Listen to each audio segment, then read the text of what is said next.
کانادا 62 میلیون هکتار زمین کشاورزی داره و ایران 15 میلیون هکتار.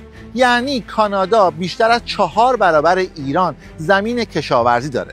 وزارت جهاد کشاورزی ایران بیش از 85,000 نفر کارمند داره. حالا حدس بزن وزارت کشاورزی کانادا چند نفر کارمند داره؟ 2 برابر ما؟ نصف ما؟ 1/3؟ نه عزیزم، اونا فقط 5300 نفر کارمند دارن. به زبون ساده تر، کانادا با 6% از کارمندایی که ما داریم هم زمین بیشتری رو میچرخونه، هم وضع کشاورزیش بهتره. پس مشکل واقعا کجاست؟ از نیروی انسانیه یا از سیاست‌های کلانه که مدیران بالادستی هنوز باور ندارن سیستم جهاد کشاورزی ناکارآمده؟ کانادا بزرگترین تولید کننده و صادر کننده کانولا یا همون کلزا در جهانه. کانادا رتبه 3 جهانی در صادرات گندم داره. بزرگترین تولید کننده عدس و بذر کتان در جهانه.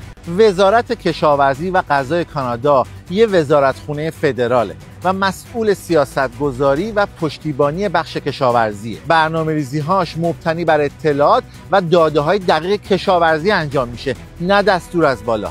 نه توزیع کود میکنه، نه خرید تضمینی دستشه، نه حواله سوخت میده. پس باید ببینید دقیقاً این وزارتخونه داره چیکار میکنه. فقط واسه تحقیق روی بذر و خاک و فناوری سالانه بیش از 500 میلیون دلار خرج میکنن. در سال 2023 بخش بزرگی از این بودجه رو صرف تحقیق و توسعه روی بذرهای مقاوم در برابر خشکسالی و آفت کردن.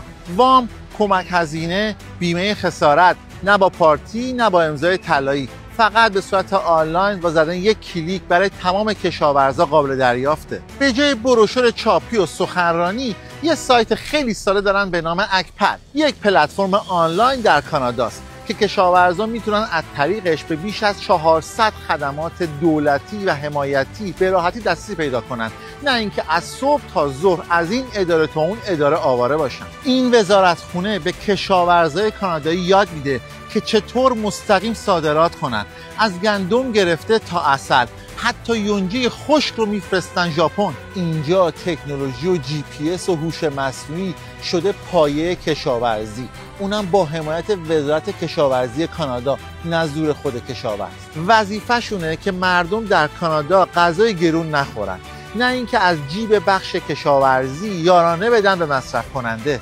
اینجا زمین رو بی‌رویه شخم بزنی جریمت میکنن، چون خاک و سرمایه ملی میدونن. یکی دیگه از کارهای این وزارتخونه کارآفرینی در روستا، حمایت از تولید محلی و فروش اینترنتیه که همه اینها با کمک دولت انجام میشه. هیچ محصول بی‌کیفیت کشاورزی نمیتونه وارد کشور بشه، چون وزارتخونه داره دقیق کنترل میکنه. سالانه بیش از 250,000 محموله کشاورزی قبل از ورود به کانادا بررسی میشن تا هیچ گونه محصول بی‌کیفیت یا آلوده وارد کشور نشه. وزارت کشاورزی کانادا سالانه میلیون‌ها دلار وام و یارانه میده به کشاورزا تا بتونن تراکتورهای پیشرفته، سنسورهای خاک، دستگاه‌های با تکنولوژی بالا و همینطور ماشین‌های برداشت بروز رو وارد کارشون کنن. در سال 2023 فقط در استان ساسکاچوان بیش از 40 میلیون دلار برای ارتقای ماشینات کشاورزی هزینه شد. هدف این وزارتخونه از این هزینه هنگفت افزایش بهره‌وری، کاهش مصرف سوخت و کاهش نیروی انسانی بوده. اگه وزارت کشاورزی کانادا بخواد قانون جدیدی رو برای بخش کشاورزی تصویب کنه، اول از کشاورزان نظر میگیرن، بعد وزیر نظر میده و تصمیم گیری ها بر پایه اطلاعات دقیق کشاورزی و واقعیت انجام میشه، نه پشت درهای بسته. اینا گوشه از کارهاییه که وزارت کشاورزی کانادا انجام میده. حالا باید از خودمون بپرسیم چرا کشاورزی ما پیشرفت نمیکنه؟ شاید به خاطر اینه که جایی که باید کار کنه فقط کاغذ جابجا میکنه. این حرفا و انتقاد من به ساختار بالادستی وزارتخونه است، نه اون کارمندهای سخت کوشی که با حداقل حقوق در اقصا نقاط کشور در زیر برف و بارون کنار کشاورزا وایسادن. احترام به کشاورز و اونهاست که من دنبال اصلاح سیستمم، نه حذف آدم‌ها. میبینمت.